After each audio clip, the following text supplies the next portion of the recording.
Halo Itulah guys, selamat datang di podcast malam. Nah, podcast malam ini adalah acara kolaborasi antara UKM LKMM dan UKM ADC. Nah, di sini aku sebagai host kalian nih. Aku mau kenalin diri aku dulu. Nama aku Jason Saputra dari Fakultas Ekonomi dan Bisnis, jurusan Akuntansi angkatan 2018. Nah, malam ini aku nggak sendirian nih. Hari ini aku ditemenin sama temen aku, Kristal. Boleh dong kenalin diri kamu? Hai semua, kenalin nama aku Kristal, sama kayak Jason dari Fakultas Ekonomi dan Bisnis, jurusan Akuntansi dan batch 2018. Nah, jadi buat teman-teman yang lagi di rumah dengerin kita lagi podcast nih, seperti di topik, udah di judul sama di cover ini udah tau lah ya, kita mau discuss apa. Kita mau discuss about pentingnya bahasa Inggris dalam dunia kerja. Dan of course kita udah kedatangan nih, 2 narasumber yang credible dan juga ready to share their experiences, baik itu di dunia kerja maupun pengalaman mereka di dunia kuliah. Nah, jadi langsung aja ya kita sapa. Halo Kak Brandon dan Kak Anggi. Halo. Halo Kak. Gimana kabarnya Kak? Sehat. Baik. Ya, mantap. Nah, semoga teman-teman juga yang lagi di rumah stay at home, sehat selalu, dan sambil dengerin podcast kita ya. Dan sama Kak Anggi. Nah, jadi Kak Brandon ini adalah salah satu juga lulusan Atmajaya, jurusan Teknik Industri, dan masuk di Atmajaya itu di tahun 2012. Dan saat ini Kak Brandon sedang bekerja di PT Astra.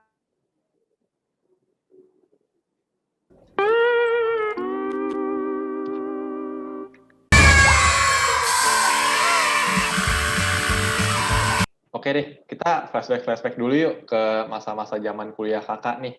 Nah, dulu kan kakak pastinya kuliah di Atmajaya nih. Nah, pengalaman berkesan apa sih selama berkuliah di Atmajaya? Kak Brandon boleh dong tolong jawab dulu. Oke deh. Kalau dulu kan emang dari UKM LKMM, my personal experience tuh mengadakan TEDx UAJ pertama lah di AHM. Untuk teman-teman yang mungkin nggak tahu, TEDx itu adalah a TED-like event, itu conference yang ada di US dan they open license untuk bisa dibuat juga in our local community. Dimana akhirnya Unika Atmajaya di tahun 2015 tuh sempat kita dapat kesempatan yang luar biasa mengadakan our very first TEDx, gitu, mengikuti juga belajar untuk bekerja sama organisasi dengan standar yang ada di USA juga. So I think that was one of my most exciting, paling banyak belajar experience yang ketika ada di Atmajaya dan LKMM waktu itu mengakomodir banget pengalaman itu. Pomidat gitu, pengalamannya luar biasa banget di situ. Oh, it's amazing ya to create an international event di Jakarta ya, di Atmajaya. Kalau dari Kak Anggi gimana, Kak? Oke, kalau gue karena banyak aktifnya di ADC, seperti di perkenalan, yang paling berharga sih adalah pengalaman lomba sekaligus jalan-jalan gratis ke luar negeri. Yang paling berkesan itu adalah di Yunani sama di Australia, di mana di Australia juga me and my team kita menang di sana dan dapat penghargaan juga sebagai best EFL speaker. Jadinya itu sih yang paling berharga, dan ADC membantu bisa sampai ke sana dari sisi latihannya juga, dari sisi motivasi semuanya. Wes, keren banget ya bisa belajar bahasa Inggris terus bisa sambil jalan-jalan lagi. Kapan lagi ya bisa belajar bahasa Inggris sambil jalan-jalan? Ke Yunani. Yoi, ke Yunani lagi. Iya. Nah, kalau ngomong, berarti kalau yang bisa aku simpulin tuh, berarti kalau Kak Brandon itu bisa ngadain acara conference yang berskala internasional, kalau Kak Anggi tuh bisa belajar bahasa Inggris sambil jalan-jalan. Nah, kalau ngomong-ngomong nih, itu kan lumayan beneficial banget ya kalau di dunia kerja, apalagi ada track record yang seperti itu. Nah, kalau dari Kristal kira-kira ada tanggapan nih? Iya, setuju banget. Jadi kayak ini ya, banyak pengalaman-pengalaman yang ada competitive advantage-nya untuk ditaruh di CV juga pas di rekrutmen pekerjaan, bisa diterima di perusahaan dan sebagainya ya. Nah, ngomong-ngomong nih, kan udah punya track record bagus nih dari selama kuliah, bisa hold international event untuk Kak Brandon, terus dari Kak Anggi juga udah pernah menang lomba international.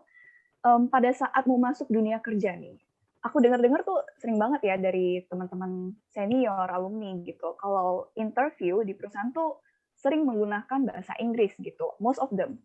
Nah, dari pengalaman Kak Brandon sama Kak Anggi sendiri, waktu itu mengikuti interview, itu mungkin menggunakan bahasa Inggris juga, atau pernah menginterview orang juga menggunakan bahasa Inggris. Menurut dari kakak-kakak sendiri, mengapa sih most of the companies itu menggunakan bahasa Inggris nih di dalam interview itu? Mungkin dari ini ya, Kak Anggi dulu nih. Oke. Kalau dari gue, memang pas gue interview dari pekerjaan pertama sampai pekerjaan gue sekarang, itu selalu pakai bahasa Inggris. The main reason was usernya emang berbahasa Inggris gitu. Mereka orang yang native speaker bahasa Inggris. Jadi memang perusahaan gue kan startup dan MNC ya, atau multinational, di mana kolega-kolega gue memang berbahasa Inggris gitu. Jadi interviewnya memang harus bisa bahasa Inggris. Kalau enggak, ntar susah kerjanya dan berkomunikasi pas masuk gitu. Oh, jadi memang diharuskan bahasa Inggris ya, Kak ya? Betul. Kalau boleh tahu mungkin dari sistemnya sendiri, apa Kak? Mungkin bisa di-sharing dikit.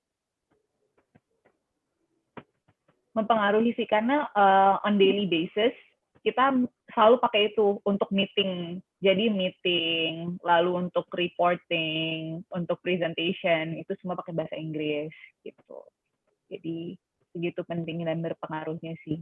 Wah, jadi ini ya sangat melekat lah ya dalam kehidupan sehari-hari di dunia kerjanya. Betul. Kalau itu mungkin dari sisi Kanggi yang dari MNC ya, dan startups yang mungkin sangat relatable dengan hal-hal luar negeri ya, foreigners dan sebagainya. Nah, kalau dari Kak Brandon nih yang bekerja di corporates gitu, mungkin bisa di-sharing Kak untuk tahap interviewnya, apakah mungkin pernah menginterview orang juga dengan bahasa Inggris? Alasannya kira-kira kenapa ya, kira-kira di corporate gitu? For my personal experience, di interview iya pakai bahasa Inggris, pernah interview tidak menggunakan bahasa Inggris kepada yang interviewee. Why that happens adalah karena mungkin untuk perspektif teman-teman yang akan melalui tahap interview itu untuk melihat spektrumnya dari seseorang. Jadi kalian itu ada di range seberapa level kalian dan kalian punya kompetensi itu seberapa lu search for specific job roles. Di mana bukan berarti kalau in a company like Astra, kalau kalian tidak bisa berbahasa Inggris, kalian tidak bisa succeed. It's not like that. Tetapi kalian tidak akan masuk ke lini yang membutuhkan bahasa Inggris, ya tentunya. For example, why was my interview in English dulu? Gara-gara I was going to apply untuk pekerjaan yang juga bermain di dunia ekspor. Dan kemampuan kita untuk bisa berbahasa Inggris, untuk dipertimbangkan untuk naik level manajerial, itu pasti harus memikirkan, oh kita itu main internasional, kita tuh harus bisa represent company. So English becomes a very important factor untuk melihat how flexible we are. Spektrum kita seberapa luas untuk bisa dialokasikan di mana saja ketika masuk ke dunia kerja. Berarti kayak dari bahasa Inggris itu sebenarnya memberikan kesempatan dan peluang ya untuk fleksibilitas posisi kita sebenarnya di dunia kerja. Nah, selain itu nih Kak, kan kita udah tahu nih kalau misalnya bahasa Inggris di interview ada tujuan sebenarnya nanti di dunia kerja kita bisa di posisi mana dan yang lainnya. Dan ngomong-ngomong soal posisi nih, pada saat kita udah keterima di dunia kerja itu, apakah bahasa Inggris itu masih mempengaruhi gitu? Apakah itu masih menunjang kita menuju posisi yang lebih baik atau bagaimana Kak? Mungkin ini bisa di-sharing lebih dari Kak Brandon dulu.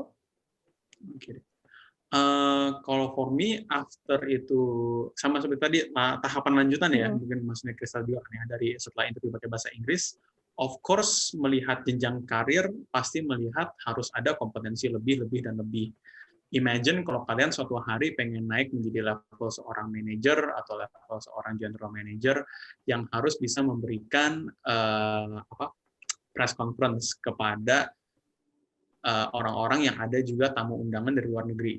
I work di Astra Honda Motor, teman-teman juga tahu ya, Honda aja itu juga merek dari Jepang juga gitu. Pasti kita punya partners yang dari Japan, and our connecting language adalah bahasa Inggris. So kita mau bisa represent our company, we want to share our values, otomatis di makin level atas kita juga diekspektasikan menyampaikan itu dengan efektif, menyampaikan itu dengan terlihat profesional gitu.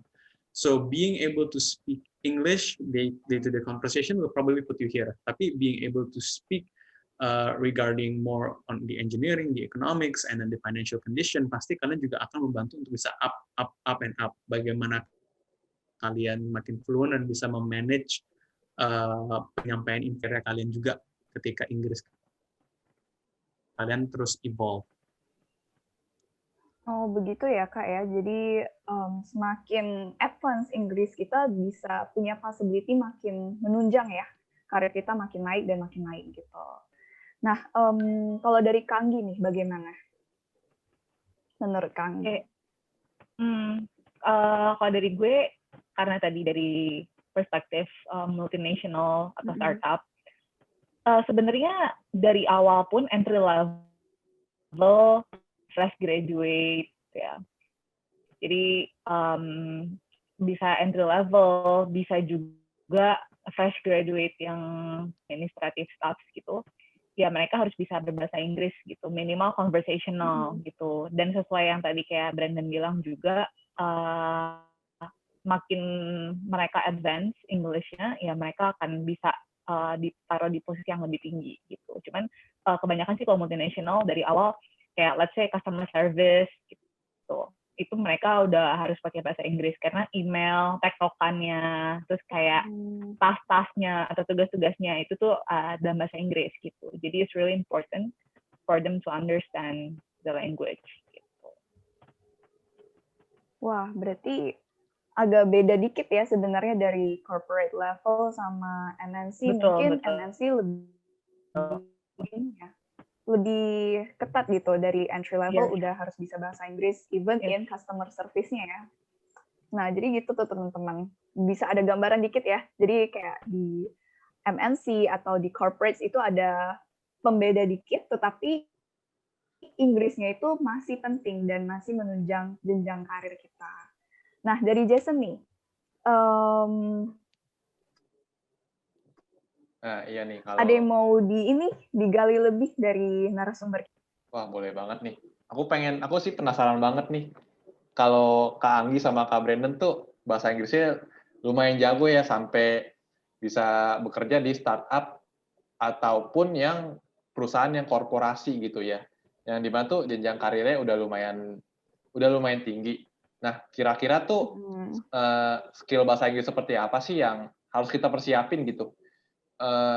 Yang cocok kira-kira untuk di dunia kerja. Kalau Kak Anggi, menurut Kakak gimana, Kak? Oke, ini skill atau tips gitu ya untuk belajar bahasa Inggris seperti apa? Oke, kalau untuk mempersiapkan kita untuk lebih bisa comprehend atau mengerti arti dari bahasa Inggris suatu kalimat gitu ya, I suggest sebenarnya bisa dari membaca berita-berita gitu. Atau kalau mau yang lebih fun dikit, mungkin bisa kayak nonton YouTube atau meme page gitu. Nah, semuanya ini, what I want to highlight is it's all free, you can access it everywhere. Dari hal kecil kayak Instagram, itu kan sangat accessible ya. Everybody uses Instagram nowadays gitu. Dan kalian bisa akses kayak misalnya Jakarta Post, itu berita bahasa Inggris semua. Jakarta Globe gitu. CNN, ya kan. Nah, dari situ kalian bisa baca-baca tulisan-tulisan yang formal gitu kan. Jadi kalian bisa tahu artinya apa, arti kalimatnya. Atau kalau kalian nggak ngerti suatu kata, kalian bisa cari di internet gitu, di Google aja cari apa artinya.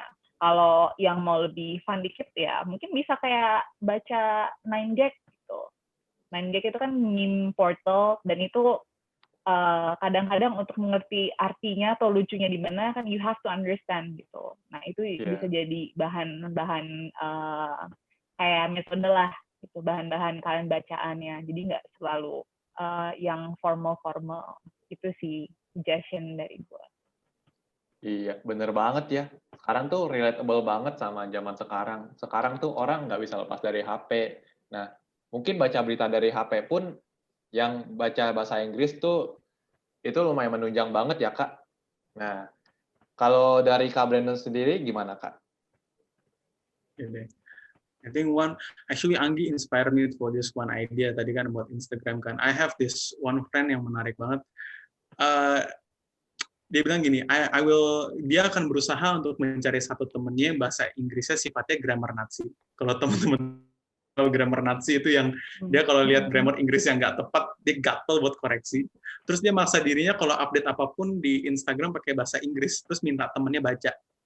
Jadi kan grammar Nazi-nya langsung ngekritik gitu kan ya. Jadi kayak, lu salah ngomong ini, yang ini nggak boleh gini. It's kind of annoying at times untuk tahu kita ngupdate sesuatu terus dibilangin salah sini sama temen. But that's also the fastest way kita bisa belajar gitu dari kita salah. Karena sejujurnya kalau teman-teman ngepost sesuatu pakai bahasa Inggris ada yang salah terus nggak ada yang negor, you're gonna start thinking that's right gitu. So it's a small tip, but find a friend that's a huge grammar Nazi, gitu. But that's jokes aside. When it goes untuk belajar bahasa Inggris, skillnya paling enak kayak gimana? I bring it down to two different pathways. Yang pertama itu adalah kalau kita itu punya arahan mau pakai bahasa Inggrisnya itu ke arah mana. As I said, bahasa kompetensi ini tuh untuk membuka spektrum. Contohnya kalian itu punya tujuan kerja di perusahaan seperti Anggi, yang mengejarnya adalah memang dari entry level aja sampai ke atas harus bisa bahasa Inggris. Kalian pengen mulai di perusahaan itu sebagai a regular analyst or a regular supervisor, you already know di posisi itu harus bisa bahasa Inggris. Minimum tadi harus bisa ngeresponin customer, harus bisa manage orang-orang di bawah kita yang bakal juga harus ngomong bahasa Inggris. You need that level of English. So you go kejar itu. Misalkan jadi nonton film-film yang ada terkait misalnya it's cerita tentang pembentukan Facebook and how it's actually developed, mereka mikirin cara akhirnya bikin software as a startup, as a new company, or find the stories about the biography of Steve Jobs in itself. You learn the words yang biasanya akan dipakai di perusahaan-perusahaan gitu. Or if you don't have any goal gitu, nggak punya arahan mulai kemana, but kita at least bisa mempersiapkan sesuatu untuk masuk at a conversational level, at a relatable level sama orang-orang yang ada dalam sana. Nah, itu kalian bisa mengejarnya. The simplest way is subscribe to Netflix and watch your favorite series there gitu. Coba cari series yang kalian suka, watch it without subtitles. Nonton, coba pahamin dari sekelilingnya apa yang terjadi, relate kepada kata-katanya. Because that's how you learn bahasa Indonesia itself. Ketika kalian masih bayi, ketika masih kecil, kalian dengar kata, kalian asosiasikan dengan kondisi. That's how you will learn English the fastest way juga. Tapi kalau itu annoying, ya at least watch it pakai subtitle bahasa Inggris. Jadi otak kalian emang harus bekerja untuk bisa mengassociate kondisi terhadap kata-katanya. And try to watch things yang actually productive. Jadi watch series-series yang mungkin tentang lawyers. I used to love watching yang tentang pengacara-pengacara atau cari documentaries. But at the least watch something yang nggak malah merusak bahasa Inggris kalian. Jadi jangan cari yang terlalu bahasa-bahasa yang terlalu banyak disensor kalau kalian. Tapi itu sih. Jadi do things yang actually engage juga kepada kalian dan coba cek kalian punya arahannya atau kagak untuk bahasa Inggrisnya. Iya.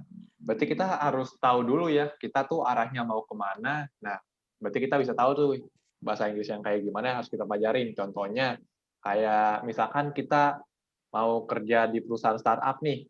Nah, mungkin pembelajaran bahasa Inggrisnya itu, nonton filmnya itu, misalkan yang lebih terarah gitu. Nah, kalau dari Kristal gimana tanggapannya nih? Iya, setuju banget. Setuju banget. Dari Kak Brandon sama Kak Anggi, memberikan ini ya, tips and tricks yang tentunya sangat beneficial buat kita semua, mungkin yang nggak pernah kepikiran di otak kita nih, tentang baca berita yang berbahasa Inggris, atau mungkin nonton Netflix yang kita juga nggak kepikiran ya selama ini. Nah, itu bisa jadi step kecil-kecil kita mulai dari sekarang, dari mahasiswa. Jadi kita nggak cuma reliant misalnya harus ngeles dan mengeluarkan biaya, contohnya ya. Nah, jadi kita bisa lewat berbagai cara yang free juga, seperti kata Kak Anggi dan Kak Brandon juga yang give solusi-solusi lainnya yang beneficial banget buat kita semua.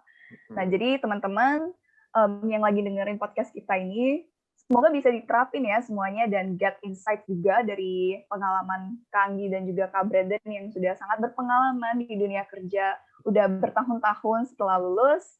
Dan ya, tidak terasa kita udah more than 15 minutes maybe atau 15 menit talk about the importance of English in work life. Nah, jadi thank you everyone. Thank you juga untuk Kak Brandon dan Kak Anggi yang sudah menyempatkan waktu di tengah-tengah sibuknya kerja. Dan ya, semoga semuanya sehat selalu. Dan kita dari pihak ADC dan juga pihak LKMM mengucapkan terima kasih kepada semua yang sudah menyaksikan. Terima kasih Kak Brandon, buat Kak Anggi udah luangin waktunya nih buat sharing pengalaman kakak tentang bahasa Inggris di dunia pekerjaan. Nah, oke. Mungkin sekian podcast dari hari ini. Oke, aku Jason Saputra. Aku Kristal Tanika. See you Thank guys. you and see you guys. Thank you. Bye. Bye. Thank you. Bye-bye. Bye.